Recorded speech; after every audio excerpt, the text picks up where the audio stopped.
تو ابھی میں جا رہا ہوں حضرت عمرو بن عاص کی بارگاہ میں، وہ صحابی رسول جنہوں نے مصر کو فتح کیا تھا۔ اس کی بدولت آج مصر کے اندر اسلام ہے، الحمدللہ۔ ادھر ہے بالکل امام شافعی کی بارگاہ، یہ جو گنبد آپ کو نظر آ رہا ہے، ماشاءاللہ مجھے تو پتہ ہی نہیں تھا کہ اس راستے پہ سیدی عقبہ بن عامر کا بھی مزار مبارک ہے۔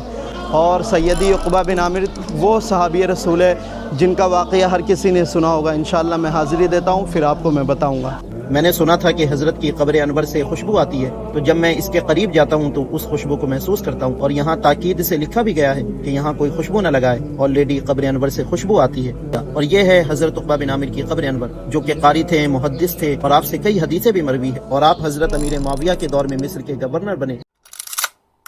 تو السلام علیکم میرے پیارے بھائیوں اور بہنوں، الحمدللہ آپ کا استقبال ہے آج کے اس ولاگ میں۔ تو ابھی میں جا رہا ہوں حضرت عمرو بن عاص کی بارگاہ میں، وہ صحابی رسول جنہوں نے مصر کو فتح کیا تھا۔ اس کی بدولت آج مصر کے اندر اسلام ہے، الحمدللہ۔ دیکھ سکتے ہیں پیچھے کا یہ بستی کا نظارہ، جدھر سے میں حضرت عمرو بن عاص کی بارگاہ میں جا رہا ہوں۔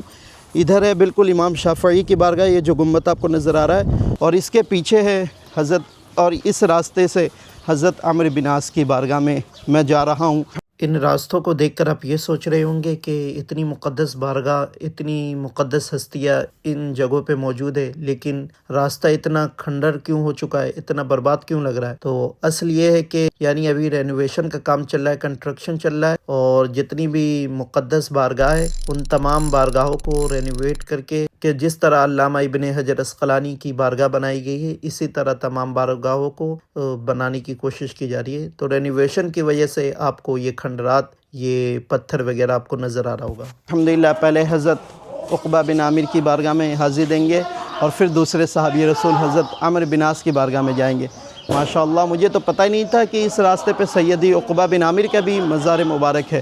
اور سیدی عقبہ بن عامر وہ صحابی رسول ہے جن کا واقعہ ہر کسی نے سنا ہوگا۔ انشاءاللہ میں حاضری دیتا ہوں، پھر آپ کو میں بتاؤں گا۔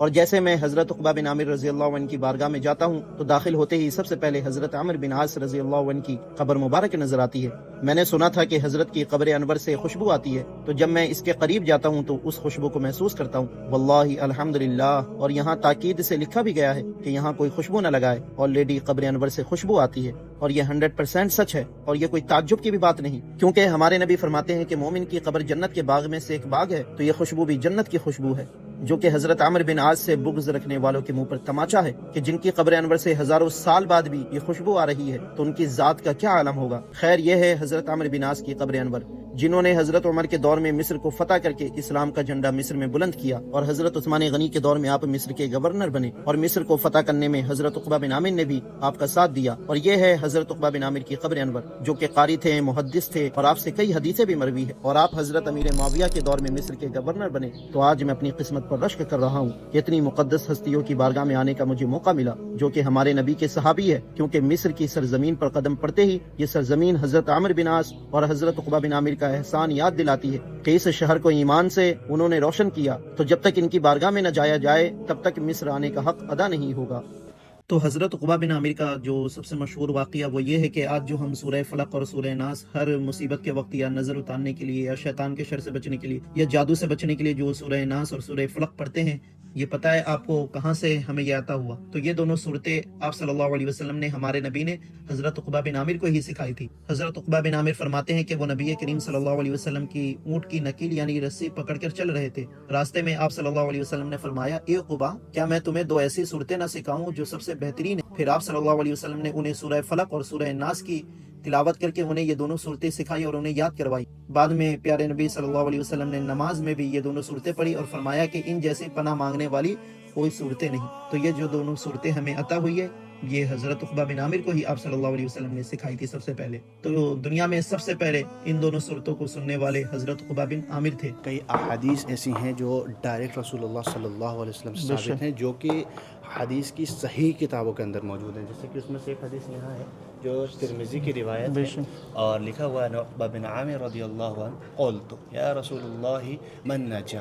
آپ نے رسول اللہ صلی اللہ علیہ وسلم سے پوچھا کہ اللہ کے رسول نجات کیا ہے؟ آپ نے فرمایا قال امسک علیک لسانک، کہ اپنی زبان کی حفاظت کرو، اور ولیسعک بیتک، اور تمہارا گھر جو ہے وہ تمہارے لیے کافی ہو جانا چاہیے، اور وابکی علی خطائتک، اور جو تمہاری خطائیں ہیں ان پر شرمسار ہوا کرو اور بے شک بے شک آپ بچپن سے سنتے آ رہے، اور بڑے لوگ بھی یہی نصیحت کرتے ہیں کہ بھلائی اسی میں ہے، نجات اسی میں ہے کہ خاموش رہا جائے، سکوت اختیار کیا جائے۔ تو یہ حضرت عقبہ بن عامر کی بارگاہ میں آ کر الحمدللہ بہت ہی سکون ملا۔ تو جب بھی مصر آنا ہو تو صحابی رسول کی بارگاہ میں ضرور تشریف لائے، جہاں آ کر آپ کو ایک الگ سے روحانیت فیل ہوگی۔ اور الحمدللہ خوشی یہ ہوتی ہے کہ یہاں اتنی بڑی بڑی بارگاہ، اتنی مقدس ہستیوں کی بارگاہ ہے، لیکن ہمارے انڈیا کی طرح ان مزارات کی، ان مقدس ہستیوں کے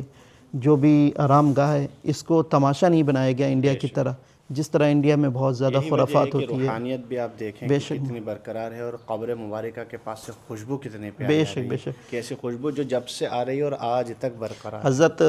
عمرو بن عاص کی بارگاہ سے جو ان کا مزار مبارکہ بھی میں نے ویڈیو میں بھی آپ کو دکھایا ہوگا، وہاں سے کیا ہی پیاری خوشبو آ رہی تھی۔ اور کل حضرت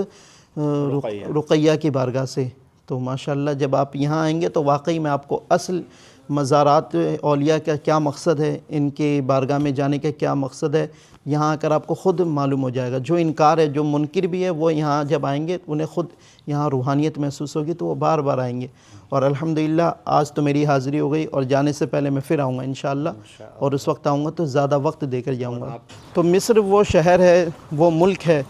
اور خاص طور سے قاہرہ، جس کے اندر آپ کو اتنی مقدس ہستیوں کی بارگاہ ملے گی، جہاں جا کر آپ کو سکون ملے گا۔ تو مصر آئے تو یہاں